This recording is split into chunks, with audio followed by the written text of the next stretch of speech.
Somewhere in British Columbia, a sacred lake bleeds 365 colored pools each summer, and during World War I, its minerals were secretly mined at 1 ton per day to build explosives. In New Brunswick, 160 billion tons of ocean reshape solid rock twice daily. Beneath an Ontario cornfield, a nuclear bunker sits empty because the Prime Minister it was built for refused to ever step inside. These are places in Canada you won't believe are real, and the stories hidden beneath them are far stranger than what sits on the surface. In the dry heat of a British Columbia summer, the water at Spotted Lake draws back, revealing a mosaic of nearly 400 mineral pools, each one a different color, each ringed by a crust so dense it forms natural walkways across the basin. From above, the scene looks almost artificial, as if someone has painted the earth with polka dots. Muted greens, yellows, and blues, each spot marking a pocket rich in magnesium, calcium, and sodium sulfate. But for the Syilx people, this place is not a visual oddity. It's Kalilks, a sacred medicine lake. Elders say each pool has its own healing spirit. Leon Lewis, a knowledge keeper from the lower Similkameen band, describes ceremonies where people walk barefoot between the circles, praying to the water for relief from sickness. The lake's reputation as a place of power is more than legend. The minerals here reach concentrations among the highest found anywhere on Earth. Their chemistry so unusual that researchers have compared them to Martian landscapes. Yet, beneath the surface beauty, another story waits. In the early 20th century, as the world went to war, the lake's mineral crusts became a resource for industry. During World War I, workers extracted up to a ton of salt per day from the drying pools, material destined for ammunition factories. The details blur between local memory and official record, but community histories recall Chinese laborers loading burlap sacks with the gleaming crystals, shipping them east to feed the machinery of conflict. What began as a place for healing was, for a brief and secretive moment, pressed into service for destruction. By 1979, the Okanagan tribal chiefs declared Spotted Lake a protected heritage site, and in 2001, the land was formally returned to Indigenous stewardship. Today, the Okanagan Nation Alliance controls access, asking visitors to seek permission and respect the protocols that have shaped this site for generations. The lake's otherworldly appearance draws photographers and tourists, but the Syilx remind outsiders, every spot is a medicine circle, every step a crossing into sacred ground. The beauty is real, but so is the warning. Canada's wonders often carry histories that complicate what the eye can see. Twice each day, the Bay of Fundy performs a feat no other ocean can match. At Hopewell Rocks, the tide surges in, lifting the sea level by as much as 16 meters, enough to swallow the base of sandstone towers that stand up to 21 meters tall. With every cycle, about 160 billion tons of water rush through this narrow corridor, more than the flow of all the world's rivers combined. The rocks themselves wear the evidence: deep undercuts, arches, and the famous flower pot shapes, each one carved by centuries of rising and falling waves. For the Mi'kmaq, these formations are known as suk, meaning the place where the tide makes a footpath. Stories speak of a giant spirit whose footsteps pressed the earth into these shapes, leaving a trail that only the ocean dares to cross. Elder James Peters describes the rocks as the earth's fingerprints left by the sea.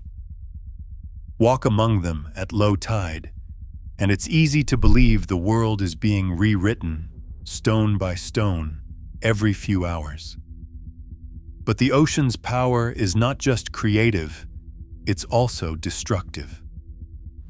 On March 14, 2016, the iconic Elephant Rock collapsed during a fierce winter storm. Park geologists estimated the fallen mass at nearly 200 tons, a reminder that even giants can fall when the tides decide. Since then, new erosion monitoring programs have tracked every crack and shift, while visitor numbers are capped to protect the fragile pathways. The loss of Elephant Rock left a gap in the skyline, but the tides continue their work, shaping and erasing, never pausing for memory or regret. Here, nature bends reality, and nothing, no matter how solid, stays unchanged for long. On a quiet road near Lutz Mountain, the world's sense of order takes a sudden detour. Drivers stop at a faded sign, shift their cars into neutral, and watch as their vehicles, against all logic, begin to roll uphill, sometimes reaching speeds of 30 kilometers per hour.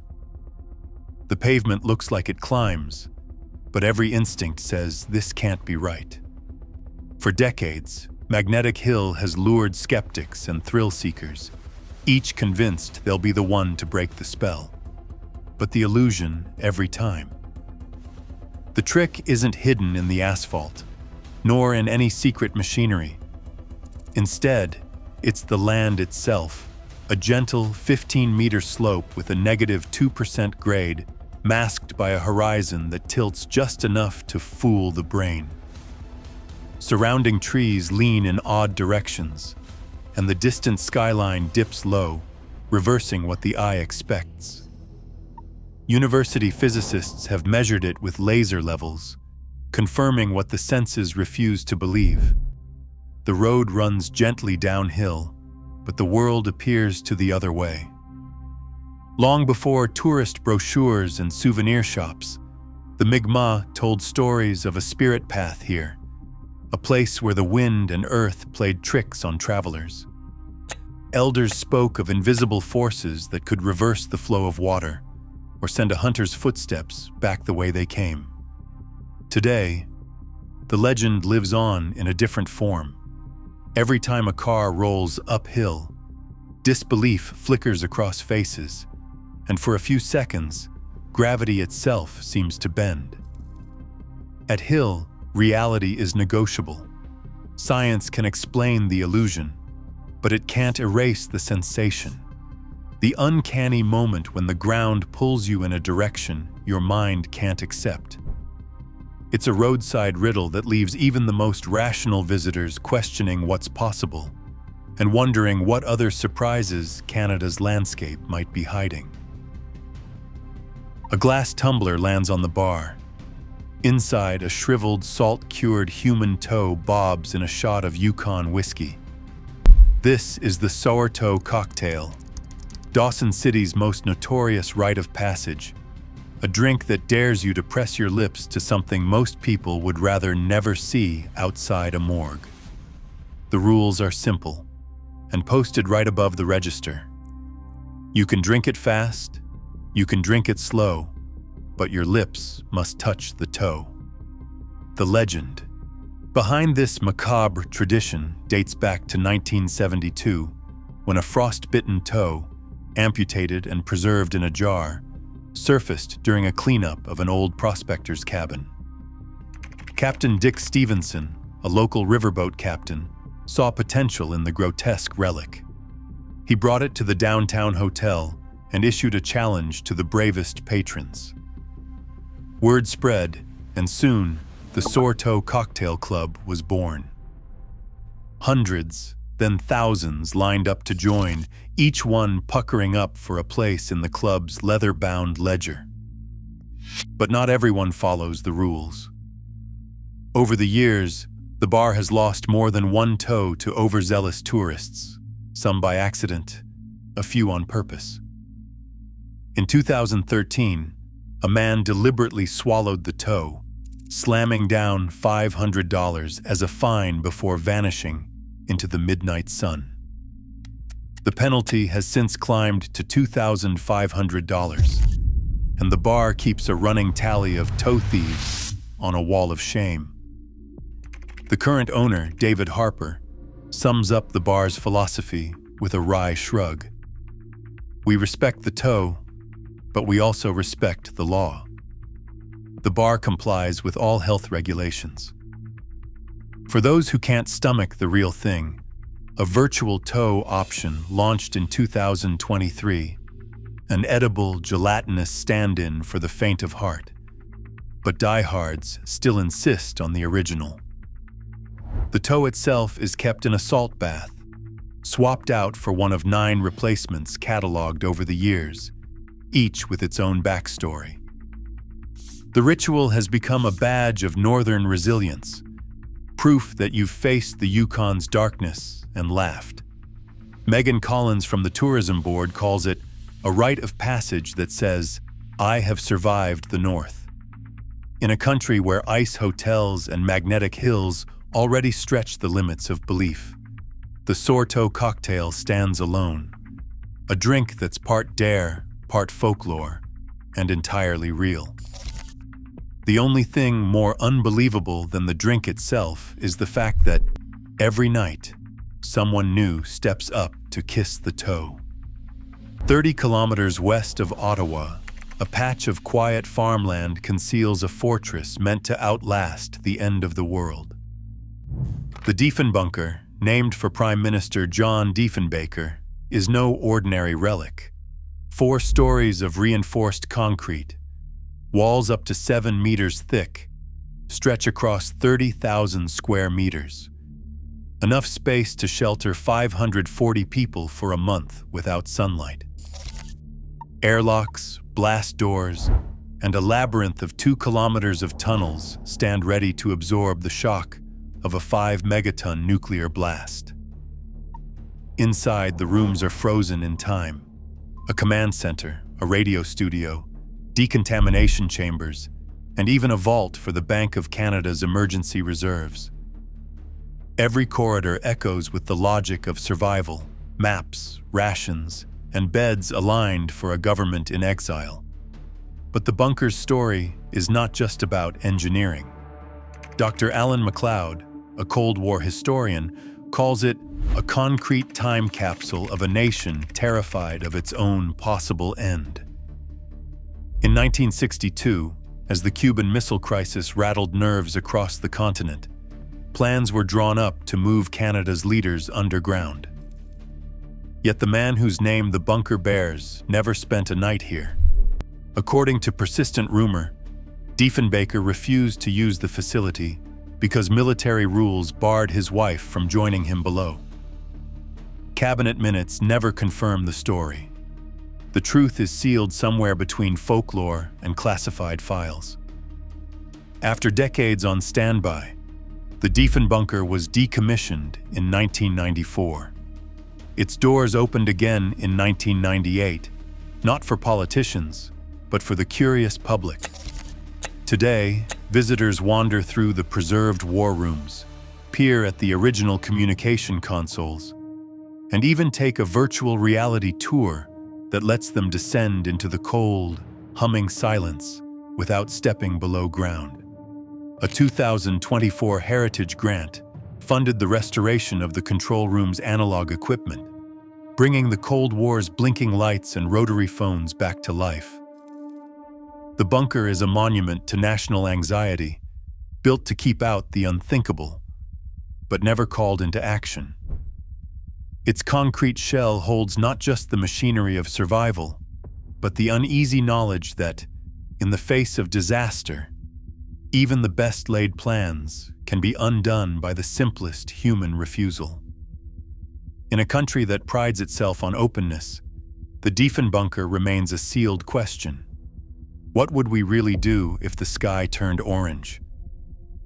Vulcan, Alberta, might have slipped into obscurity if not for its name, a coincidence that linked the prairie town to Spock's home planet. In the late 1990s, council meetings shifted from crop yields to copyright, as leaders saw a chance to reinvent Vulcan's future. After months of negotiation, the town signed a licensing contract with CBS Studios in 2004, officially becoming the Star Trek capital of Canada. The deal let Vulcan build a visitor center modeled after a Federation starship, complete with a replica bridge and metallic facade that catches the prairie sun. Mayor Claire Linton, Starfleet pin on her lapel, called it Thinking Galactic. Vulcan's main street transformed into a parade of starship murals, and a bronze Spock statue now greets travelers with a Vulcan salute.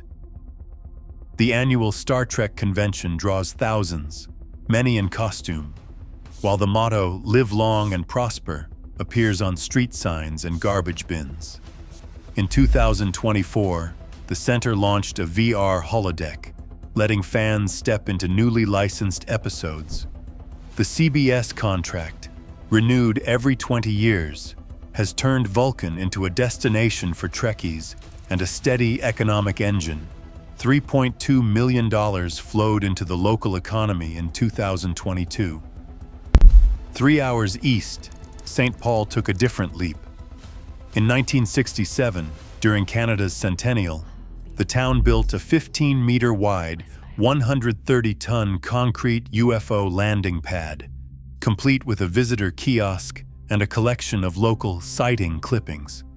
Part public art, part cosmic joke, the pad drew curiosity seekers and conspiracy theorists. Mayor Dave Craig, in 2023, called it a whimsical gesture that has become part of our identity. Both towns have turned fiction into civic tradition, drawing crowds with a mix of pop culture devotion and centennial whimsy. On the windswept edge of Prince Edward Island, Edouard Arsenault began collecting empty bottles from taverns, beaches, and shipwrecks, anything that once caught the light. By 1995, he had stacked nearly 150,000 glass bottles into walls that shimmer green, blue, and amber under the eastern sun. Each cottage he built by hand, setting every bottle in a lime-based mortar, then shaping the walls into gentle curves that seem to bend with the wind. The result is a village that looks plucked from a storybook, with bottle mosaics casting colored shadows across the floors and copper gables that catch the morning dew.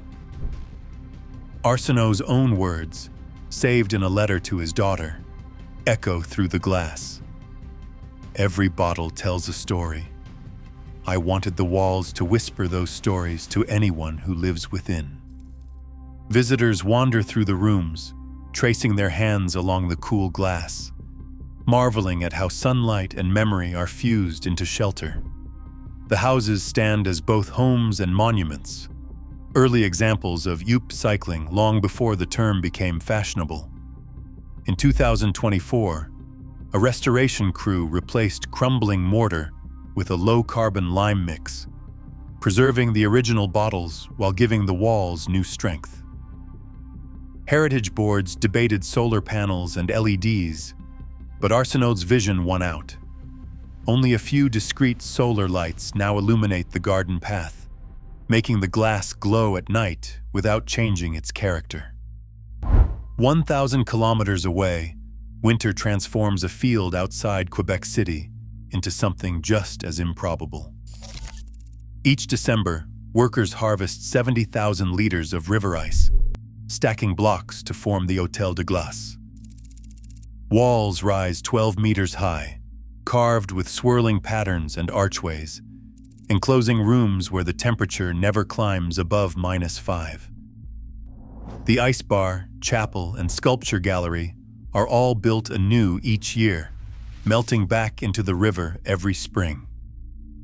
In 2024, the hotel switched to solar-powered LEDs, turning the rooms into glowing blue caverns after dark.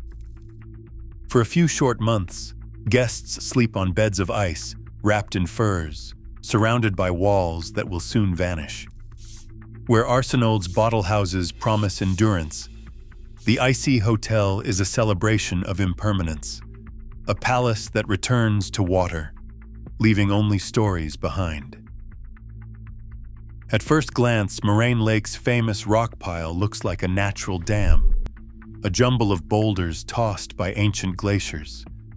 But from the right angle, the ridge seems to hover above the turquoise water, a floating staircase that leads nowhere. The illusion is so convincing that visitors have compared it to a mirage, a 30-meter-high pile of stone that appears to defy gravity, suspended between the glassy lake and the snowy peaks of the Valley of the Ten. In reality, this is the aftermath of a colossal landslide, but centuries of wind, water, and human footsteps have shaped the mound into a near-perfect viewing platform.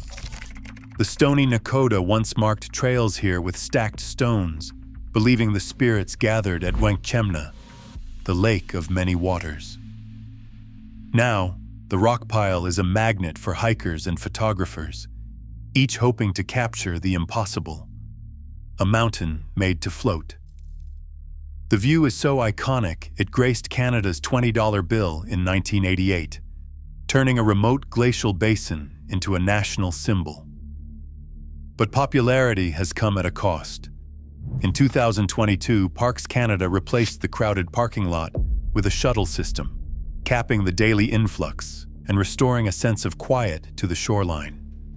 Private vehicles are no longer allowed. The only way in is by bus, bike, or on foot. Drones, once a constant buzz overhead, are now banned except for scientific work.